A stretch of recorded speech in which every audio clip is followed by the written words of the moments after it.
Eu queria levantar aqui a questão que foi recentemente publicada no New England Journal of Medicine pela Nora Volkow.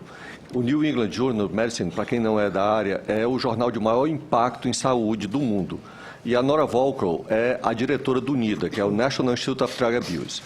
Então, esse é o artigo que ela publicou, juntamente com a equipe dela, que são os efeitos adversos da maconha, agora em junho 5 de 2014. Então, para repor a coisa no seu lugar devido, a gente lembra algumas questões fundamentais. Sim, por que álcool e fumo é tão importante em termos de prejuízo na nossa população? Pelo acesso. Quanto mais acesso, mais consumo, porque droga inicia-se por uma coisa que a gente chama consumo por estimulação, não consumo por necessidade, consumo por disponibilidade e acessibilidade. Então, a gente precisaria, talvez, senador, era de uma política que a gente colocasse, tal qual tem hoje no cigarro, nos rótulos da bebida, tudo que a bebida faz. É isso que eu acho que a gente precisa, como cuidador da população brasileira, fazer isso. A gente não pode admitir, enquanto pessoas preocupadas com a saúde, alguns pontos que ela levanta nessa questão.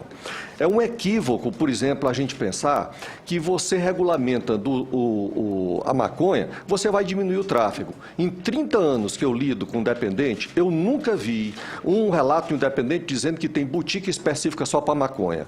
O traficante que trafica maconha, trafica todo o resto, não trafica só maconha. Esse é um ponto que a gente precisa levantar. Segundo ponto importante, é o que o ilustre senador levantou. Até a Primeira Guerra Mundial, o fumo era basicamente uma questão masculina. Foi que aconteceu que a indústria muito diabolicamente fez. Ela fez na parada de comemoração da Primeira Guerra Mundial, e vocês podem acessar na internet colocando simplesmente essa frase, Torches of Liberty, as tochas da liberdade. Ela contratou mulheres com um cigarro enorme para fumar na frente das pessoas e dizer que aquilo era um indício de liberdade. 3 ou 4 pontos finais aqui. No final de 1800, 90% do fumo era por consumo de pequenos agricultores. Em 1910, 20, 30 anos depois, era todo feito pela indústria, 90% a 95%. Se você fala, por exemplo, colocando algumas falas aqui, vão longe da verdade em termos científicos. Dizer que maconha é neuroprotetor não é verdade, não é verdade. Ela causa disfunção na conexão.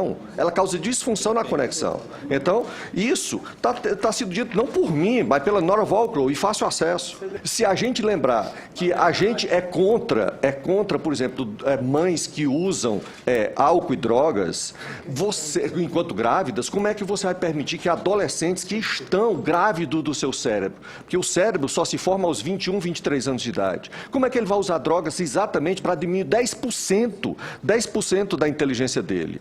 Se a gente permite esse tipo de coisa, não, vamos fumar um baseadozinho, fica legal. Você iria para um motorista de ônibus que tivesse fumado? Você iria para um piloto de avião que tivesse fumado? Você iria para um cirurgião que tivesse fumado? Então a gente precisa lembrar isso. Os acidentes motores em Colorado aumentaram 30% depois da legalização.